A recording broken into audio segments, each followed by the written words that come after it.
Hindi lang po sa korte ang bakbakan, labanan ni Congressman Leandro Libiste, anak ni Senador Lauren Ligarda. Okay? At si Yosek Claire Castro, Malacanang Press Officer, Office of the President. Yung isa ay politiko, district congressman, businessman. Ito namang si Castro ay undersecretary, tagapagsalita ng Malacanang. Kaya tumitindi hindi lang sa korte.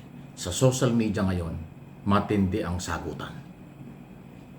Mula ng aminin ni Joseph Castro na siya daw ay hindi makakatulog o parang nagkakasakit. Mula daw nang siya ay kasuhan ng libel, criminal libel, sa halagang 110 million ba yun? Doon sa Balayan, Batangas, kung saan doon ang distrito ni Congressman Libiste. Okay. Tungkol doon sa mga naunang sinabi ng Malacanang, Castro, na hindi nagustuhan ng congressman. Kaya siya ay dinimanda ng criminal libel. Iba po yung criminal libel kaysa sa cyber libel. Okay? Pag criminal libel, pinagmumulta ang dating yan. Hindi siya ipakukulong, pero pinagmumulta siya. Parang ganyan. Mukhang hindi nakayanan physically ni Joseph Castro, kaya yung balita na siya ay parang hindi makatulog at nagkakasakit sa isong yan. Siyempre, tao lang, iniisip niya mabigat yung may kasong ganon. Pangalawa, malayo yung Balayan, Batangas, sasadyain mo yung pag nag-hearing ka. At ang paniniwala ni Castro ay nasira yung kanyang integridad, sinira yung kanyang pagkatao. O nasira ang kanyang pagkatao bilang Malacanang press officer. Aba, ganon ang tindi ng pride. O ngayon, anong sagot ng kampo ni Libiste? Walang problema. Kung totoong nagkasakit ka, ako nang bahala sa'yo. Willing akong gumastos para ipagamot kita. Wow! Grabe yun, ano? Matindi yung sagot na gano'n. Para bang mahina ka pala. Ang tapang mo ng batikusin ako nung hindi manda kita, nagkasakit ka. Ngayon, dumadaing ka dahil hindi ka makatulong, nagkasakit ka dahil sa kaso. Eh di magpagamot ka at ako na lang bahala sa gastos ng hospital mo. Ganon ang sagot Ganon ang nangyayari. Yan ang matindi. Pero hindi natin masisi, baka nagpakatotoo lang si Jose Castro. Inamin niyang siya ay hindi makatulog at nakakasakit sa iso niya. Kung ano man yan. Kaya nahingi siya ng damage na 500 million. Wow! Ano sabi ni Libiste? Hindi ko obligasyon na bayaran siya. Pero tutulungan ko siya kung gusto niya magpa-hospital. Antindi, ano? Yan kasi ang mahirap kapag ka nagpatulan at maaaring na-impluensyahan ng kapangyarihan sa paniniwalang laging tama. Yan ang rule of law, kaya nakarating sa korte. At pag ikaw ay kinasuhan sa korte at hindi ka sanay o hindi mo alam kung talaga, maaapektuhan talaga ang iyong kalusugan. So dapat ingat.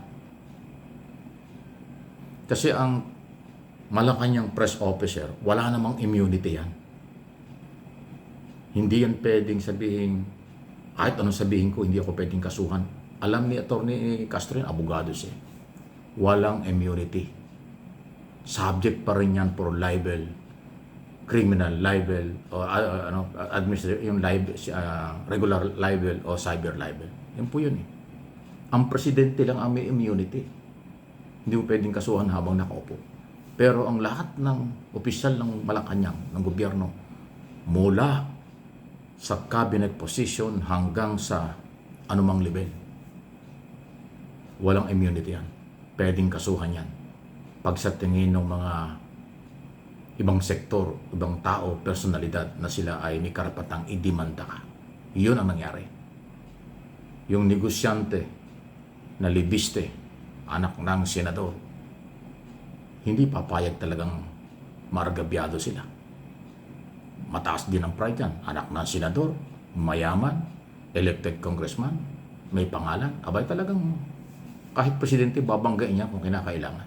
Kung Yosek ka lang, tagapagsalita ka lang, iyon ang problema. Ang tanong, may pagtatanggol ba siya ni Pangulong Marcos? Hindi. Hindi naman ang Pangulo makikialam dyan. Yan yung mahirap eh. Ang Pangulo, pinagtatanggol mo, tapos pag ikaw ay nagkaroon ng problema, hindi ka naman matutulungan ng Pangulo dahil hindi naman pwedeng makialam ang Pangulo sa korte. At hindi gagawin ng Pangulo yun. O ang Pangulo makiusap kay Libiste, tigilan na yung away, tigilan na yung kaso, hindi gagawin ng Pangulo yun. Kataasan ng pride yan eh. Yan po yung nangyayari ngayon. So ngayon, sino ang damage dito? Walang mawawala sa mga mamamayan na distrito na kinakatawan ni Libiste. Pero si Yusek, Office of the President,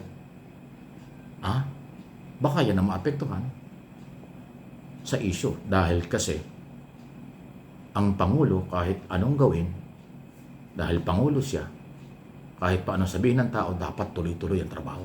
Hindi siya pwedeng makipag-away. Tuloy lang kasi yun ang mandato. Magtrabaho. Hindi mo naman makukuha lahat. 1,000%. O yung lahat ng Pilipino ay maniniwala sa Pangulo. Wala pang presidente na sinuportahan ng lahat ng tao o lahat ng Pilipino. Hindi. Talagang kahit sino ka, laging merong criticism, merong oposisyon, merong kontrabida. Di ba? Kahit nga ang Panginoon, di ba? May kumukontra sa kanya. Tayo pa, tao lang. Yan yun. Kaya dapat, dahan-dahan, dapat huwag makipag-away, dapat maging maingat sa pananalita. Kasi pagka pinatulang ka ng mga taong may karapatan, may kapangyarihan, may kakayanan, ipapatulang ka talaga. Yung mga sagot ni Libiste, simple-simple lang, pero matindi yun. Isipin mo, inaako pa niya yung pagpapagamot mo. Pero hindi ka naman daw babayaran ng hinihingi mong 500 million. Although napakayaman ng mga Libiste, bilyon-bilyon ang kayamanan ng mga yan. Pero hindi daw sila magbibigay. Bakit naman ibibigay? Pride nga yan eh. Parang i-justify mo muna kung paano kita bigyan. Di kung may sakit ka, ipapagamot na lang kita. Ang lupit nun ha. Matindi yan. Alam ni Castro yan kung ano ang implication kasi abogado siya. Ako naman nagpapaalala lang. Sa akin kasing personal na paniniwala, tayong lahat, naniniwala man o hindi sa Pangulo, siya yung Pangulo ng bansa. Di ba? Ang galaw ng Pangulo ay para sa lahat ng Pilipino, kakampi man o hindi, naniniwala o hindi sa kanya. Pero kapag ang isang opisyal ng Pangulo ay nakipag-away, talagang babalikan ka ng mga taong meron ding kakayanan.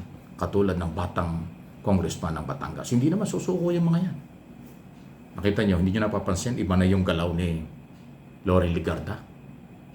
Ano sabi ni Loren Legarda sa hearing isang araw?